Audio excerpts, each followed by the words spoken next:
Hey you, Dave here, and I'm customizing this Funko Pop Megatron for a friend of mine who's a big fan of Transformers. This one's going to be a little bit different from past projects where the battery and power switch could be stored in the base. This one has no base.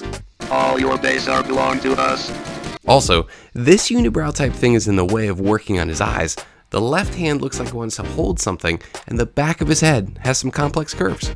So yeah, there's some new challenges. First off is breaking the body down into parts, and according to the internet, all it's needed is a big pot of really hot water and time, and some stuff to keep my hands from burning. Surprisingly, this worked really well in softening up the parts and the glue. Anytime connection points that gave me resistance, I just put them back in for a longer soak and tried again. Eventually, everything was separated and it was time to start drilling into the eyes. Once those holes were big enough, the head got clamped down so I could focus on making them exactly the size needed for the acrylic circles.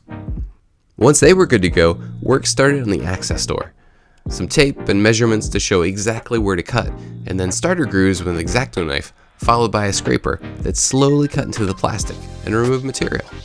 This technique gives me the most control while not warping or melting the plastic, and once it's deep enough I switched over to a tiny saw for the finish.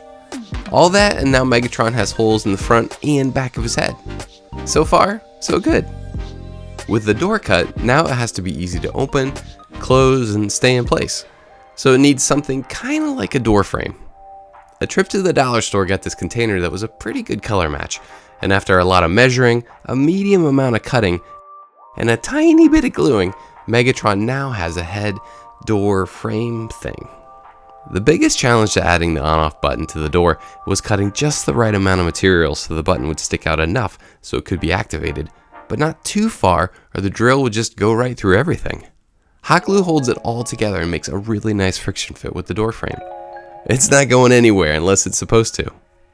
Next, the eyes were built up with acrylic circles, LEDs, aluminum tape to increase brightness, and finally, electrical tape for light blocking, so the only things glowing are the eyes. To get the wiring to the hand, holes for the neck and chest were slowly drilled with increasing bit sizes. Oh yeah, it didn't take long to figure out what Megatron should hold. An old school glowing Energon cube. For the Energon, I found a variety pack of clear dice and decided to go with the pink ones. Drilled a hole for an LED, machine sanded the sides until the dots went away, a little hand sanding to get everything square, glued the LED in place, 5 or 6 coats of a Mod Podge acrylic paint mix to diffuse the light, a final wet sand to make everything super smooth, and now we've got an Energon cube for Megatron to hold. With the cube size finalized, the hand can now be opened up the right amount to hold it. As someone who uses their hands a lot, this whole part felt weird.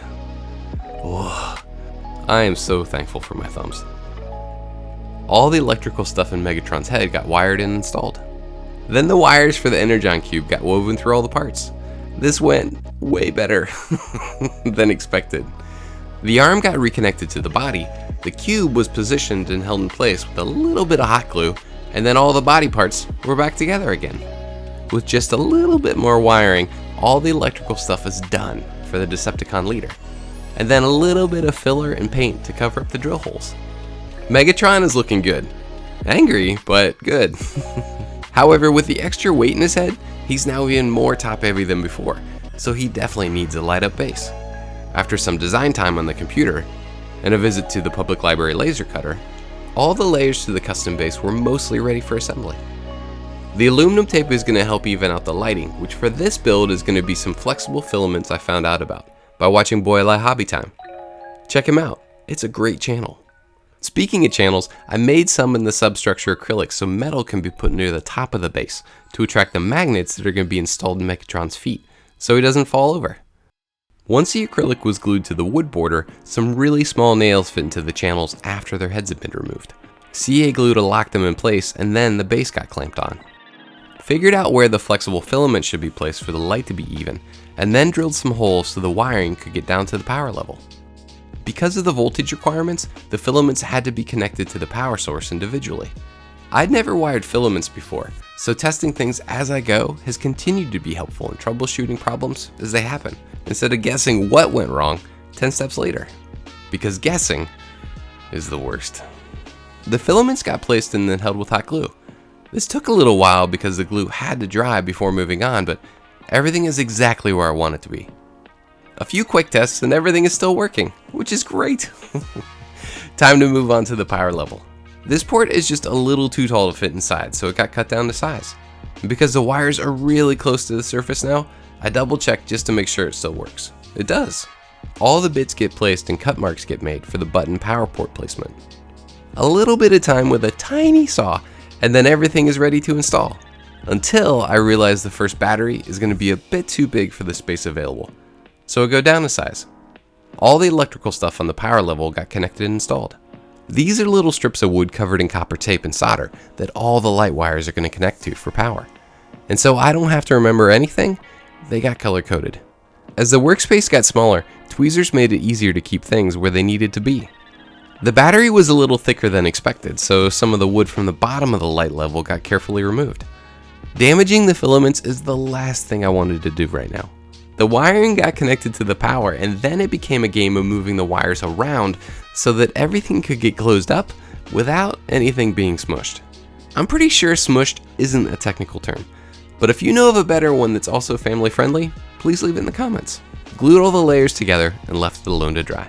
The snack for this episode is Quaker brown sugar oatmeal squares. It's supposed to be breakfast food, but for me, it works better as a snack because it would take forever to soak up any milk to get to the perfect percentage of cereal sogginess. Now that it's set up and solid, the sander and some hand tools smoothed out all the sides. Did a couple coats of black paint, and while that dried, a couple of magnets got installed in both feet. Last things to do were glue in the final acrylic, turn on the base and head power, and now it's fog machine time. Megatron and his base turned out really well.